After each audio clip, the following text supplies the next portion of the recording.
speaking of the red rings, which, like, that's the new thing with the series now, is you collect the red rings for all the levels. And like I said in Sonic Colors, I don't, like, that's not what I get fulfillment out of when it comes to Sonic games. I don't get fulfillment out of collecting all of the things. You know, I've never collected all the emblems in Sonic Adventure. I still, to this day, have never unlocked Green Hill Zone in Sonic Adventure 2. That's just not something that I care about that much. And similarly with the red rings in these new games. I'm just super not into the red rings. That just doesn't engage me as a feature of the gameplay in this series. Oh goodness. So I've never gotten Supersonic in Sonic Colors, but thankfully Supersonic isn't locked off behind the red rings in Sonic Adventure. Junk robot is no match for my charms.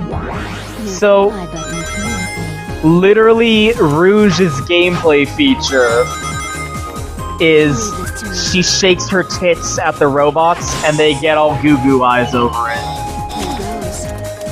They're literally just staring at her tits and going, ooh la la, and that makes them drop their guard so that you can bash Fox.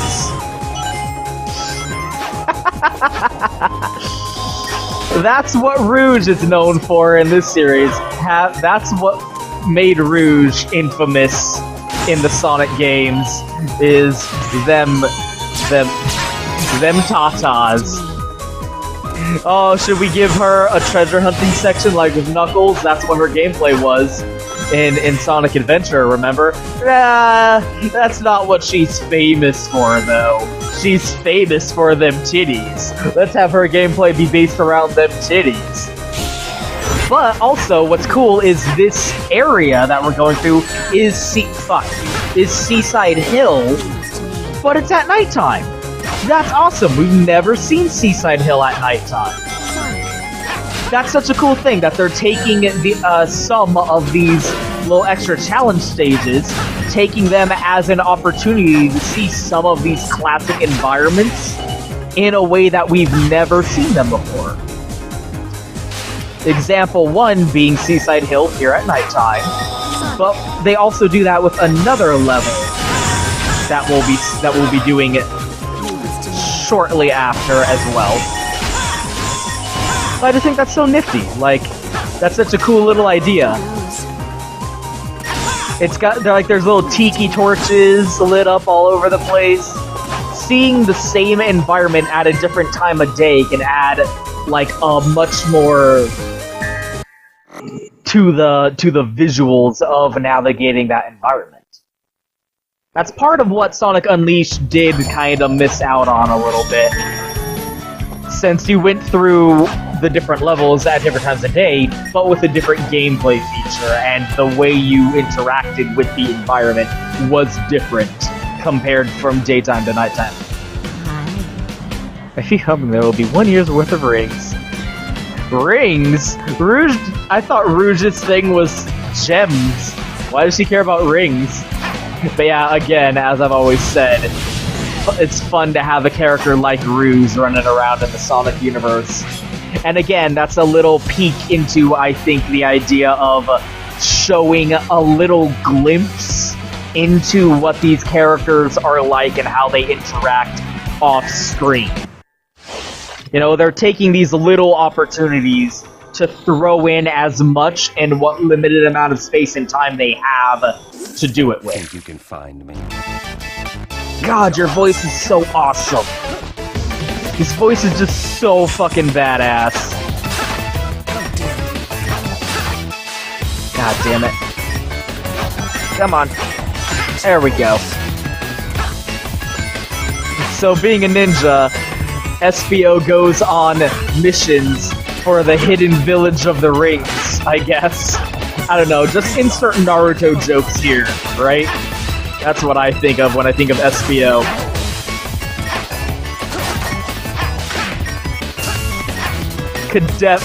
Definitely Kakashi-esque.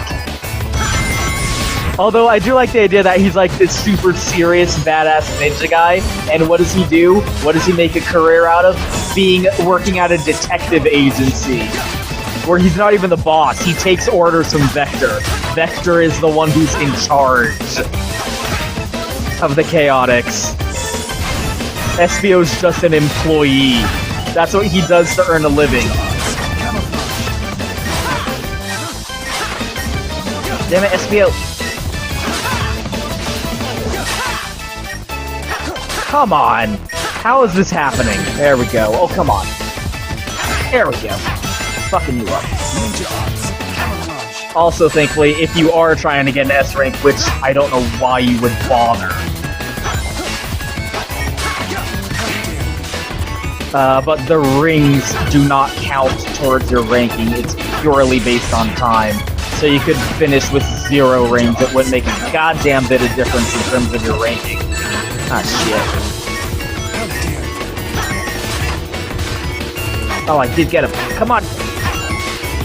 Oh, also, in retrospect, these little challenge missions give me a little sneak peeking idea of what the characters will be like in their role in Sonic Forces, possibly.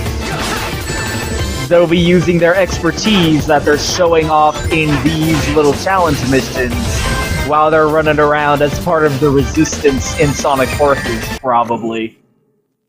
It's just fun to think about. It's so fun playing this with the lead up to Sonic Forces. We're getting closer and closer to Sonic Forces being a thing. And Sonic Forces is gonna be like the sequel to Sonic Generations. Train is filthy. A pursuit of the mastery. But I am Espio the Chameleon, which, all things considered, you could not have a better species in order to ninja things up. There we go. I'm pretty sure the classic Espio mission. Oh look, we have an entire level dedicated to rescuing the animals trapped in the capsules. That's fucking great. I almost want to do that one. Nope. Where the fuck is Espio's? It is really funny going and doing these challenges with classic Sonic with his friends that he only started meeting in the modern games. Weird, the ninja. It's just a grapple hook. Ninjas use grapple hooks. That's something they're known for. Like, the Genesis game, like the Genesis levels, it made sense using classic Sonic to go through with his friends. I'll get us across with my blade. Summon me with the white. Because you were doing it... Oh shit, I gotta hold the button down. As you were doing it with Tails and Knuckles and Amy, who were characters that classic Sonic met in his games. Even though the gameplay they were doing wasn't exactly representative, necessarily speaking. Like, he was racing against Amy, which is also really funny. The idea of Amy wanting to race Sonic. Probably as being like a, yeah, I can keep up with you kind of declaration, right? In the cutscene where you do Act 1 second for Chemical Plant Zone, it definitely seems as if classic Sonic recognizes Amy. So, again, at minimum, the Generations from Classic's perspective takes place after Sonic 2, because Sonic CD took place in between Sonic 1 and Sonic 2, even though it was released after Sonic 2. Oh god. I don't think this controls super well, to be honest. I get what they're going for, but now you want to be really finicky with the physics of the gravity.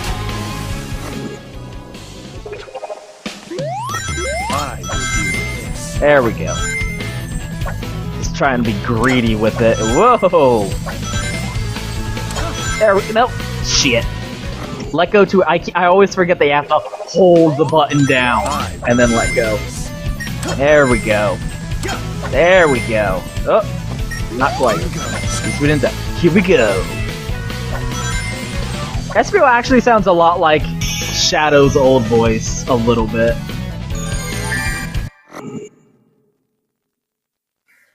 But with these new characters, the characters from the newer game, actually SPO does make a degree of sense since he's from Knuckles Chaotix. Yeah, I'm awesome because I'm a ninja. Gonna have jutsu battles. But having Sonic running around doing a challenge mission with Rouge, that's really funny. That's really weird. Having classic Sonic interact with Rouge. Actually, I can foresee a lot of potential straight Shota. You can dodge my bombs and get to the finish line. Fan art potential when it comes to classic Sonic plus Rouge. Those bombs are actually, you might be like, where the fuck, like, since when does Rouge have anything to do with bombs? She actually used those in Sonic 06, funnily enough, during gameplay sections where you were playing as her. If you jumped and pressed the attack button, thank you, Rouge, for the lift. She would throw out, like, a trail of bombs, which I think is pretty funny, that they're reincorporating that asset of her gameplay from Sonic 06. But yeah, I can definitely imagine a lot of potential fan art. I don't know why fan artists aren't getting on top of this, but having Rouge lewdly linger over classic Tails and classic Sonic for some straight Shota, could definitely imagine I can see the image in my brain very distinctly. Kinda wish I could draw now. You let me down, fan artists. Where's my straight Shota with Rouge and classic Sonic? Big Blue. That is kind of funny. You don't actually have, like, I can't think back and remember that many. I'm not sure if Sonic and Rouge ever interacted in Sonic Adventure 2. Yeah, I think, like, at the very end when Rouge is just kind of talking to everyone in general about how the Ark's crashing into the planet, but I don't think they ever really had any sort of one-on-one interaction in any real tangible sense. That's interesting, now that I think about it. Aren't you a nimble one? Oh, next time, little Blue. I'll get you in my clutches and smother your tiny little face between my boobs. Anyway, let's do the opposite of that and hang out with Cream the Rabbit, who you would almost, like, is much closer. Actually, at this point, The chow and get to the goal. At this point, it actually feels like Cream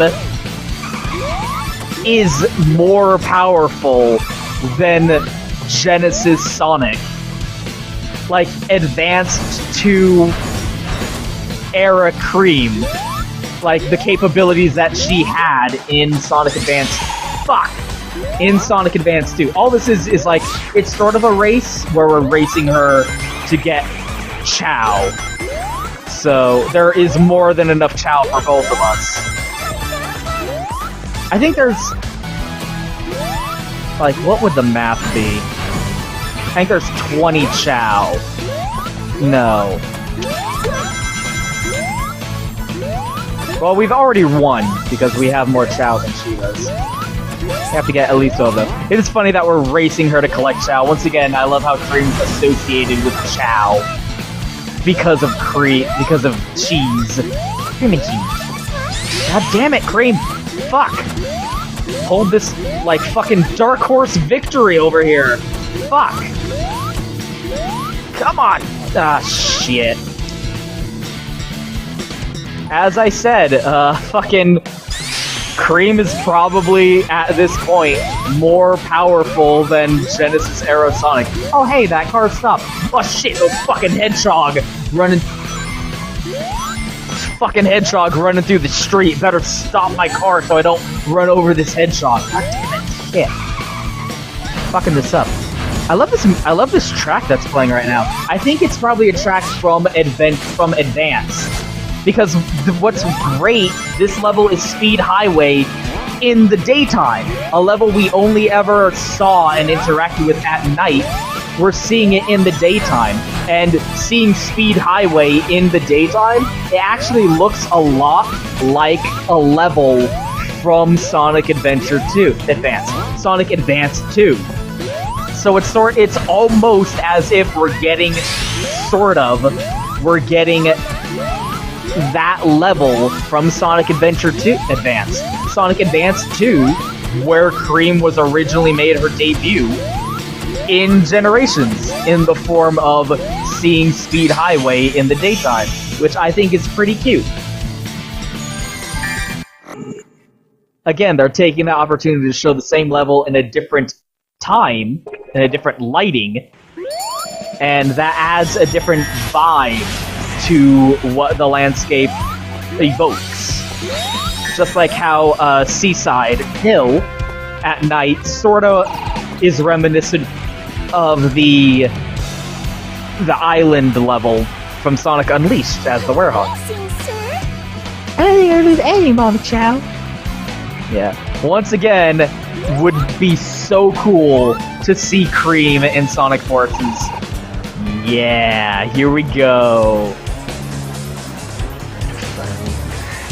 I don't know where we are, but I'm gonna beat your ass, Sonic! By the way, why are you short? It's weird that you're shorter than me, and what happened to your eyes? I like to think that the reason Shadow wants to fight us is because we were just using Rouge to flash your titties at the robots, and that's my girl. What the fuck, Sonic? Bros before her, like, did you not know the bro code? That's some bullshit, Sonic. You can't take my girl and make her flash her titties at robots. That's weird and kind of creepy, dude. I'll have to beat you up now. But this is what it's all been leading up to. Remember how I referenced in Sonic Adventure 2 how the final fight between Sonic and Shadow was a little lackluster?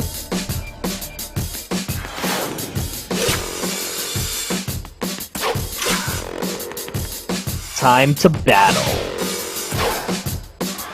Yeah! So fucking righteous. This is what it should have been. That final fight against Shadow at the end of Sonic Adventure 2 felt pretty lackluster. It felt like it was held back by the technology of the era. It was held back by the Dreamcast. But now, this is the truest representation of a fight between Sonic and Shadow. This is how they should fight. Let them fight. Like, we're both racing along. You can do a little bit of damage to Shadow if you get lucky and hit him from behind. Bam! He boosts to catch up to us. Oh, that's so fucking right on! I'm actually gonna go ahead and hold back here, because I don't want this boss fight to end super early. What you're supposed to do is you're supposed to run into those meteors, but I'm gonna not. You feel like moving down your spine. Because I want to talk about this boss fight. What we're supposed to be doing is running into these meteors to slow Shadow down, so that we can run into him with our super boost and fuck him up. I'm gonna not do that, because I want this boss fight to keep going. But that is cool. Once you get all of the charge-ups with Sonic, it plays Live and Learn. Isn't that fucking awesome? Whereas, oh, what the fuck? He fired a fucking Chaos Spear at us. What a dick. Whereas when Shadow gets the charge-ups, something else happens. But, just like, he's shooting fucking Chaos Spears out. What a dick. Like, for one thing, it's the truest representation of how they should fight. They're both racing along, and the object of the fight is to race and catch up to these glowing energy balls in order to do, like, a final hyper attack in order to finish each other off, because otherwise we wouldn't really be able to hurt each other, because he's using boost also, which is great. Yeah, see, you can do a little bit of damage. And the only way to beat Shadow is by taking out all of his rings. He only dies once he runs out of rings. There's no arbitrary life meter. Yeah, and oh man, that sound effect. That sound effect of when they crash into each other while boosting. Yeah, see, you can actually, if you get lucky, you can take out Shadow without using the final attack. Although what's funny is that you can actually pretty distinctly see. For one thing, this fight establishes that Shadow, in the interim, since we've last seen him, and the last time we saw him was in Sonic 06. Speaking of.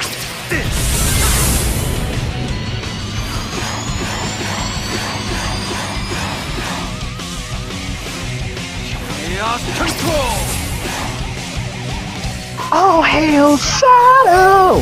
Heroes rise again! Obliterating everything that's not your friend! Nothing can stop you now! No ghost can bring you down! When there's nothing left to lose, you win! Playing Crush 40's remix of All Hail Shadow whenever he gets his superpower move. And Live and Learn when Sonic gets his. Ah, it's so awesome! But we haven't seen Shadow since 06, which was still using the adventure formula of gameplay, the pre-boost gameplay. So you might think like, well, Sonic has eclipsed his own capabilities since the adventure era. How can Shadow possibly keep up now, right? Yeah, that's what is supposed to happen, if you run into him and it just drains him of rings. Bam! Fucked you up. And Shadow. Not bad for an imposter. Yeah, I tried to drag that out longer so I could talk about it. But like, considering how much if modern Sonic fought Adventure era Shadow, it just wouldn't even be a fucking contest. There would be no fight. Whereas normally you'd think of Sonic and Shadow as being relatively evenly matched. So it is nice to see that Shadow does have the capability to use Boost, like modern Sonic. That for more gets never learned. So since, probably at relatively the same time as Sonic, Shadow does have Boost now. But what's funny is, during that boss fight, you can actually tangibly see that Sonic's boost is faster than Shadow's boost, which is pretty funny. Like, while he's boosting, you can get a lead up over him. He can catch up to you, and you're relatively evenly matched, and you can bounce off of each other with that badass sound effect. But overall, it does, Sonic is still faster than Shadow. And that has been long established, that Sonic is faster than Shadow. In fact, Shadow needs to use his rocket skate boots, shoes, his, fire skates, in order just to keep up with Sonic. But Shadow is definitely more durable than Sonic. And that's actually proven tangibly in gameplay, where in Shadow the Hedgehog, Shadow's game, whenever Shadow took damage, whenever he got hit, he would only drop 10 rings. So he can take way more punishment than Sonic. And he might even have a lot more raw offensive capability, since he could shoot those Chaos Spheres and whatnot. Whereas Sonic just has to jump into people or use his boost, whereas Shadow can throw shit out. And I also like that his boost animation. You can't, it's a little hard to see, but while he's boosting, he's like speeding forward along like Supersonic with his feet not even touching the ground. There's actually a mod out there that lets you play as Shadow in this game. It's just a model swap, but it also uses his unique animations that we saw during that fight, because they play exactly the same, but the animations he uses while going through are different. So yeah, that is how Sonic and Shadow should fight. That is what the fight between them at the end of Sonic Adventure 2 was supposed to be, but it was held back by technological limitations at the time because of the Dreamcast. And now, with modern technology, we see, like, this is the battle between the fucking hedgehogs. Man, I cannot wait for Sonic Forces. Like, cause it's gonna take that fight and fucking up the ante for sure. So anyway, we did the finale of Sonic Adventure 2. Who's the final boss that you would associate with the Dreamcast era? I wonder. Exactly.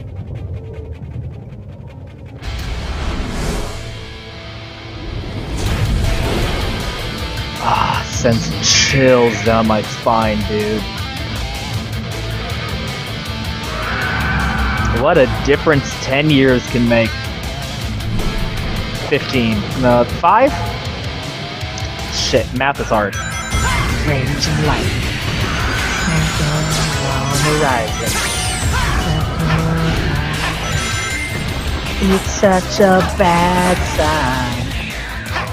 I don't think this is even a I would have to look it up. I'm not sure if this is a remix of Open Your Heart or not, or if it's just the exact same. Whoop! I'm good at video games, you guys. I was distracted by thinking about the music. But as I reference this, and I'm sure you might have heard me say it back in Sonic Colors and say it again now, and you might have said, fucking show me the receipts. Why do I say that modern Sonic is strong, just as strong, if not stronger than Super Sonic? Here's my proof. Here's my evidence right here. This is how you can prove that modern Sonic is just as, if not stronger, than Super Sonic was at the end of Sonic Adventure. His power level has grown exponentially since the Dreamcast era, to the point where now regular Sonic, without need of the Chaos Emerald, without need of the raw power boost of Super Sonic, can take on perfect chaos. A being who, I remind you, is powered by the 7 Chaos Emeralds. Perfect chaos exists because chaos absorbed the power of the 7 Chaos Emeralds. Much longer, but I will never let go. So regular, modern Sonic, unassisted by the raw chaotic energy, amplifying energies of the Chaos Emeralds, is capable of taking on an apocalyptic monstrosity elevated by the 7 Chaos. Chaos is power, power enriched by the heart. And Sonic's just a regular old Sonic with his little boost, not Super Sonic, and he is taking on perfect chaos. And, hey, this ain't an unwinnable... God fucking damn it. This ain't an unwinnable boss fight. God damn it. That was my bad. I was supposed to wait. There we go. Oh god, I don't have my boost, but it's fine. We're good. Trying to have my little speech, but I fucked her up by dying. Now the real Dark Souls starts here. So that's my evidence. The final boss of Sonic Adventure that Sonic could only defeat after absorbing the positive energy, whatever, of the Chaos Emeralds to go Super Sonic, utilizing the amplifying abilities of the 7 Chaos Emeralds. Now he can just fucking take him on regular mano-a-mano and kick his fucking ass. Modern Sonic greater than perfect chaos.